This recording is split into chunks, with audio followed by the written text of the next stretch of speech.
Hi, this is Natalie Rydstrom here from SBR Picks. Top of the league, Chelsea host Tottenham on Wednesday. Chelsea have had great success this season and are tipped to win the league. Tottenham, on the other hand, are down in 7th place. SBR contributor and sports writer Kevin Stott joins us now to run through this match. Now, Chelsea come from an unexpected 0-0 draw playing Sunderland. What happened there, Kevin? I just think that's a tough game. I was looking at that game before the season. That's a tough spot on the schedule for Chelsea. For some reason, Sunderland plays. I wrote about it too in this other one we're going to talk about. Sunderland plays Chelsea really tough, and they play Manchester City really tough, which is befuddling. How can a team that's always fighting for relegation get up for the two best teams in the league? Basically, I don't get it. But they deserved it. If you watch that game, they played really good defense.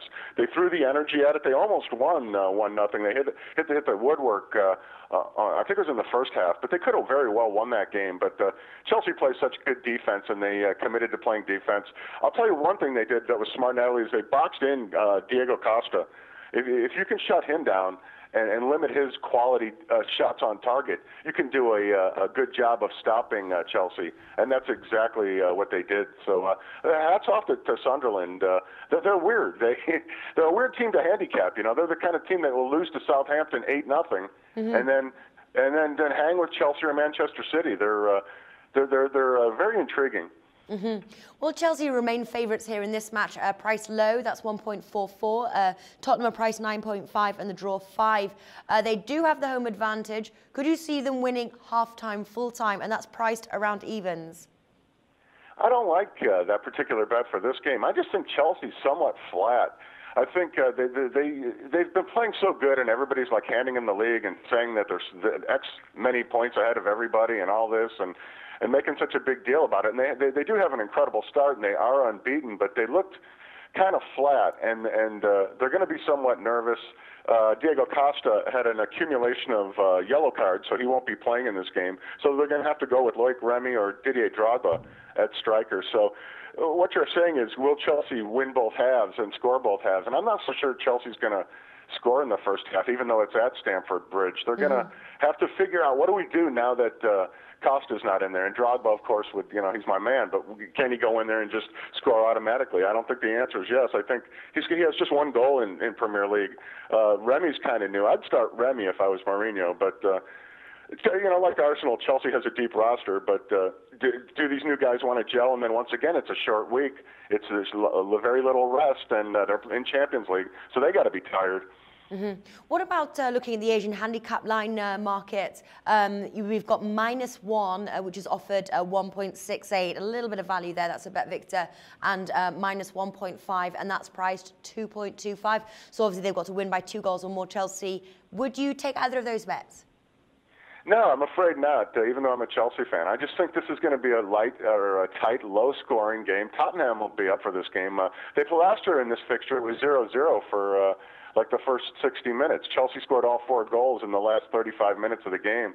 So Tottenham will be ready. And a big question here is, does Mourinho go with Cech? This would be a perfect time to put Cech in goal instead of Courtois.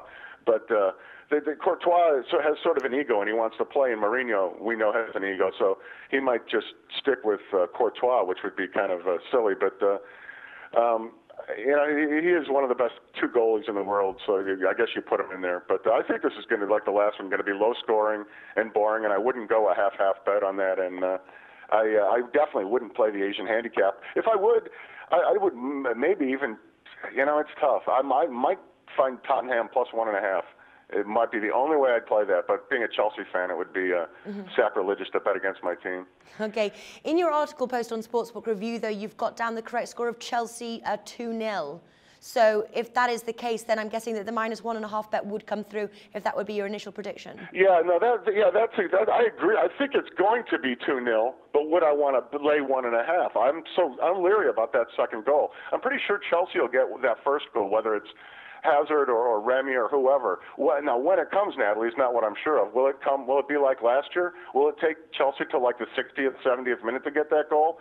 or will it come in the first half? That's why I'm leery to recommend taking a first half, second half bet. I think Chelsea's going to be flat. I wrote at the end, the last thing I wrote in that story is expect Chelsea to be a little bit nervous here. And I really think they'll be nervous. I do think they'll find a way to win 2-0. I'm just not sure how they get that second goal. But okay. I just don't think. I think a 1-0 would be a little too for their roster. They're going to find a way probably to get that second. It's just, how does it come? Okay. Well, then would you then maybe lean towards then the Chelsea winning to 0, price 2.28? Yeah, yes, most definitely. But I think, again, like the first one, I think the under is maybe a little bit stronger in this one. It's a little bit, you get a small plus on it in some casino or in some sports books. But I just don't think that there's going to be 3 goals in this game. I think it's going to be cold. These teams are going to be tired. Once again, you're going to have choppy lineups. And it's more important to Tottenham, actually, than it is to Chelsea. Now, of course, Chelsea never loses at home, and Mourinho never loses at home, and you got the whole stigma of that to worry about. And that's why I would never recommend really betting against Chelsea at home. It's just not smart. What you want to do is maybe use Chelsea and start a parlay off. Have an open-ended parlay, maybe with Chelsea, and if you believe in Arsenal or Manchester City, maybe use those on a Wednesday and then work something towards the weekend, or just do a midweek parlay. But Chelsea's a little too expensive just to bet on its own like that. But they'll find a way to win, and I do like it as a parlay element. But the under would be the strongest lean. Yeah, no, I agree. Using the Chelsea win as accumulator bet there and adding it with some teams that you also predict to win. Okay, so the top tip for this match is the under 2.5 goals. For a more detailed review of the match, please check out Kevin's article posted on sportsbookreview.com. Kevin, thank you for joining us today. Hey, thank you very much, Natalie. The SBR network offers free sports picks and game breakdowns, big money free betting contests year-round, a real-time Vegas-style odds monitoring service, and much more. So come see for yourself. To stay updated on SBR news and promotions, follow us on Twitter, Facebook, and Google+, and do be sure to subscribe to the Sportsbook Review YouTube channel to catch all our daily sports shows.